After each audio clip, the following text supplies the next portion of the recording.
Hello, नमस्कार।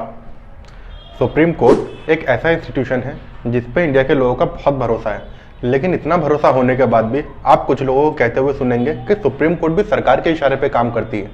चलिए आइए इसी के बारे में ही आज थोड़ी बात करते हैं। देखिए, सबसे पहले तो एक बेसिक सी बात समझिए कि सुप्रीम कोर्ट में जब भी सरकार के खिलाफ कोई केस जाता है तो उसमें एक वकील सरकार की तरफ से और एक वकील जिसने केस किया है उसकी तरफ से होता है, जिसे पिटिशनर लॉयर कहते हैं। जब कोर्ट किसी भी मैटर में सरकार से उसका जवाब मांगती है तो सरकार कुछ मैटर्स में अपना जवाब कोर्ट को सील्ड कवर में देती है। उस सील्ड कवर को कोर्ट में केवल जजेस ही खोलते हैं और उसे खोल के पढ़ने के बाद ही अपना कोई फैसला सुनाते हैं।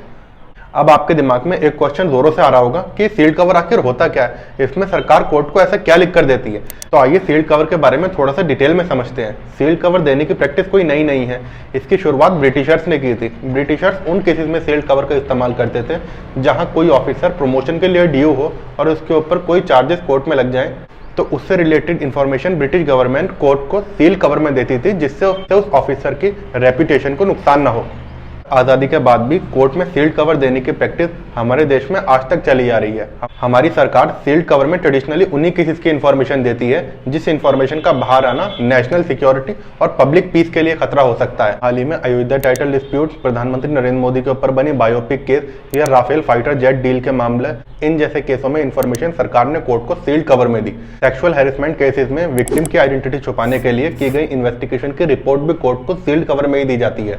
लेकिन क्योंकि इसमें ट्रांसपेरेंसी का इशू होता है, सील्ड कवर में सरकार ने कोर्ट को क्या एविडेंस दिया, क्या बात कही, इसकी जानकारी ना तो अपोजिशन लॉयर के साथ शेयर की जाती है न जनरल पब्लिक के, तो इसीलिए इसका कुछ स्पेसिफिक केसेस में ही यूज होना चाहिए।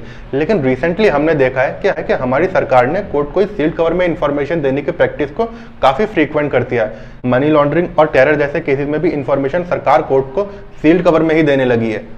इसके बहुत मिसयूज भी हो सकते हैं, क्योंकि रिसेंटली हमने देखा है कि कोई भी अपोजिशन का नेता या कोई भी आम इंसान सरकार के खिलाफ कुछ भी कहता है तो सरकार उसके पीछे ईडी और आईटी को लगा देती है। मान लीजिए इन सब एलिगेशन के खिलाफ वो व्यक्ति कोर्ट में फाइट कर रहा है और सरकार इन्वेस्टिगेशन में पाए गए एविडेंस कोर्ट को सील्ड कवर में देती है, जिसकी कॉपी ना तो उसके साथ शेयर की जाती है ना उसके वकील में। ऐसे केसेस में जब उसे पता ही नहीं होगा कि उसके खिलाफ सरकार ने एविडेंस क्या दिया है तो वो अपना डिफेंस कैसे तैयार करेगा। रिसेंटली सुप्रीम कोर्ट ने भी सील्ड कवर के प्रैक्टिस को ये कहते हुए क्रिटिसाइज किया कि ये बैलेंस ऑफ पावर उनकी तरफ टिल्ट करता है जिनके पास इंफॉर्मेशन है। डायरेक्टली सुप्रीम कोर्ट का इशारा सरकार की तरफ था। सील्ड कवर क्या होता है ये मैंने आपको सिंपल टर्म्स में समझाने की कोशिश की है। मैं आपको समझा पाया कि नहीं ये मुझे कमेंट करके जरूर बताएं और हमारे चैनल को सब्सक्राइब जरूर करें, यही हमारा मोटिवेशन है ताकि हम आगे और ऐसी वीडियोस बना पाएं।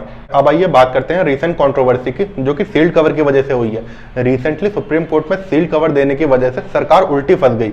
आपने अडानी वर्सेस हिडनबर्ग रिपोर्ट के बारे में तो ऑलरेडी बहुत कुछ सुन लिया होगा। कैसे एक रिपोर्ट के चलते एक कंपनी के शेयर आसमान से जमीन पर आ गिरे। अडानी जी तो चलिए फिर भी रिकवर कर लेंगे, उनके पास काफी सारा सपोर्ट जो है, लेकिन मार्केट में जिन आम लोगों का लाखों करोड़ों रुपया डूब गया उनका क्या। सरकार ने तो अब तक लोगों को यह इंश्योर करना भी जरूरी नहीं समझा कि हम मामले की निष्पक्ष जांच कराएंगे। लेकिन यह मामला जब सुप्रीम कोर्ट पहुंचा तो कोर्ट ने मामले की गंभीरता को समझते हुए इंडिया के चीफ जस्टिस डी.वाई. चंद्रचूड़ ने एक इंक्वायरी कमेटी बनाने को कहा, जिसमें फॉर्मर इंडियन जजेस और कुछ फाइनेंशियल एक्सपर्ट हों जो मामले की जांच करके रिपोर्ट कोर्ट को सबमिट करें। अब सॉलिसिटर जनरल तुषार मेहता, जो गवर्नमेंट की तरफ से कोर्ट में मौजूद थे, उन्होंने कोर्ट से एक सील्ड कवर देने की परमिशन मांगी, जिसमें कमेटी में कौन कौन मेंबर्स होने चाहिए।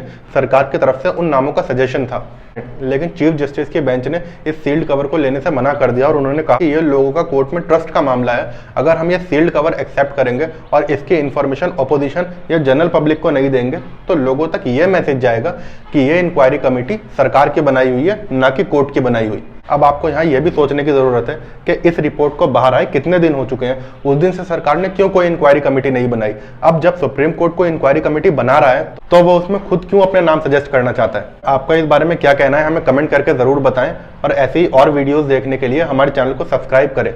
मिलते हैं आपसे किसी और वीडियो में किसी और टॉपिक के साथ। तब तक के लिए अपने भाई मोनिश को दीजिए इजाजत। अपना बहुत सारा ख्याल रखें, अपने पेरेंट्स का बहुत सारा ख्याल रखें।